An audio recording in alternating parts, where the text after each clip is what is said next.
What's going on, my people? It's your boy T. This is a Vax Turbo Force V006 vacuum cleaner. With 1700 watts of raw motor power, this machine sure does have some power. So powerful that they actually let you see the power. It features multiple height adjustment settings, swivel casters like an office chair, a super long power cable for endless constant vacuuming for as long as you like, a super bright headlight on the front of the vacuum cleaner, HEPA filtration for allergy sufferers, a turbo brush for pet hair removal in confined spaces, onboard tool storage such as a super long crevice tool. It's quite weird actually because it's a cone shape and it's got a square end as you can see, but it exists anyways.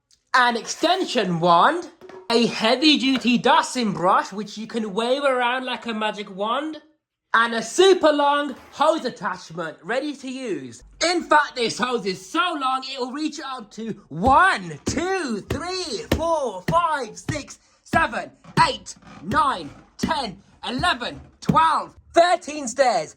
That is a full flight of British staircase cleaning. This machine has such huge amounts of power. Listen to the power of the suction on this turbo brush. Ready?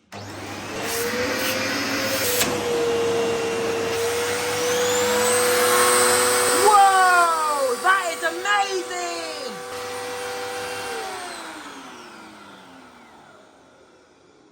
And I really can't get over this beautiful feature where you can see the brush bar spinning. So not only can you see if the brush bar spinning or not because of a snapped belt, but also the dirt you can see being vacuumed up.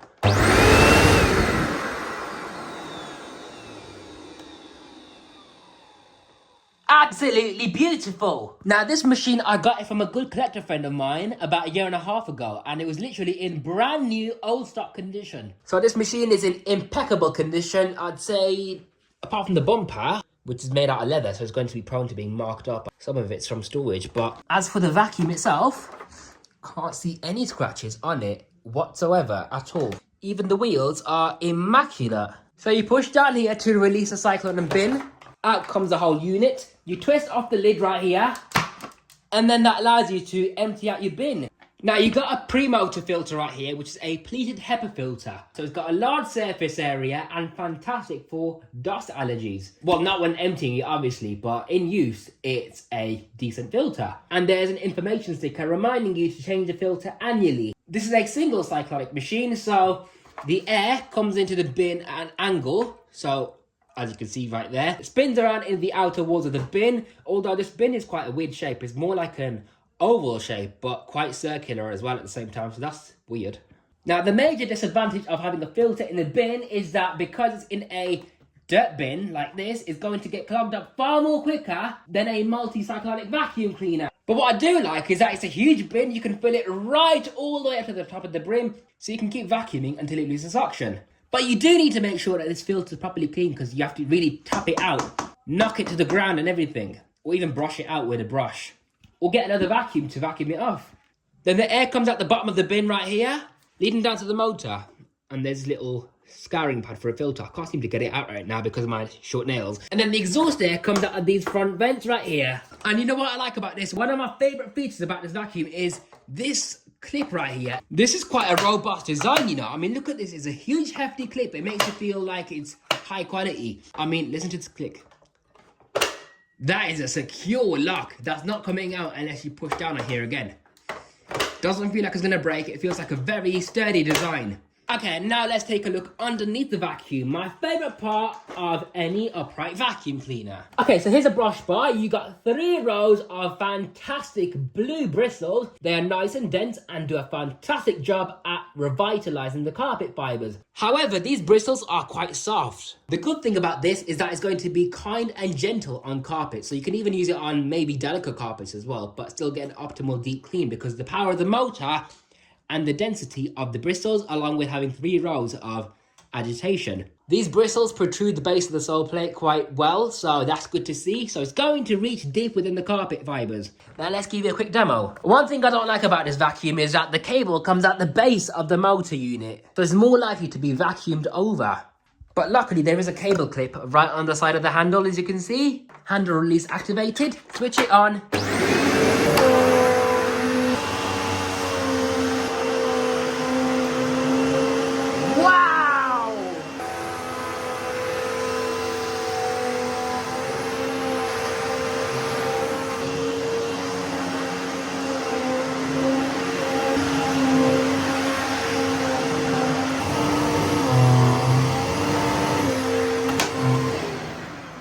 can see that the Vax has some serious power. It's got tons and tons of airflow, despite the base of the sole plate design. So you saw that the Vax was able to lift the carpet off of the floor quite well, even though it has a huge gap right here where the belt is. I mean, I can fit my thumb in there, as you can see. I've got fat fingers, by the way, guys.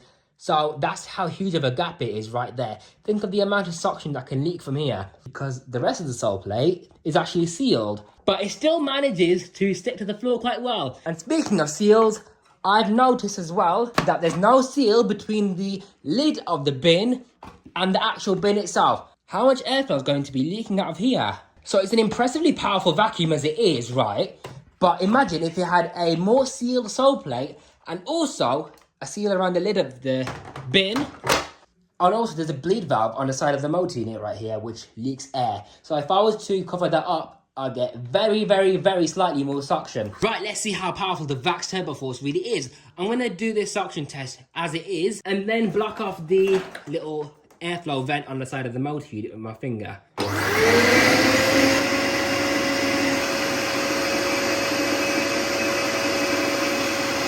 Okay, so blocking off the air relief valve with my finger made a very minimal difference, but I honestly expected it to be way more powerful than just 80 inches of water lift. However, this machine has tons of airflow, which makes up for it. So, for a 2000s era of bagless upright vacuum cleaner, especially being a Vax, this is actually quite a decent vacuum.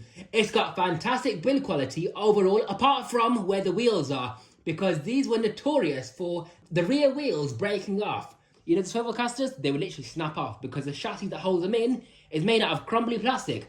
So you got to be careful when carrying the vacuum and then gently placing it onto the ground, because if you don't put it back on the ground with care, the wheels will break. So as long as you keep the filter clean and be careful not to smash the rear wheels, this is a good, decent, reliable vacuum. They've got fantastic suction. They've got a full range of tools on board, including a turbo brush. They've got multiple high settings, a powerful brush bar, powerful motor, wide airways for optimal airflow, a huge bin, HEPA filtration, and a headlight. It's also gentle on carpets while optimizing performance, thanks to its high airflow and soft bristles, which are dense and actually do agitate quite well. In fact, I've not really seen any of these with burnt out motors before. They just keep on going. It's a fantastic machine for large homes especially, and it just works really well. Just keep on top of the filter maintenance. And the belt, obviously, because it is a single rubber belt that drives a brush bar with the main motor. So that has been the Vax Turbo Force, brought to you by T from Power 786.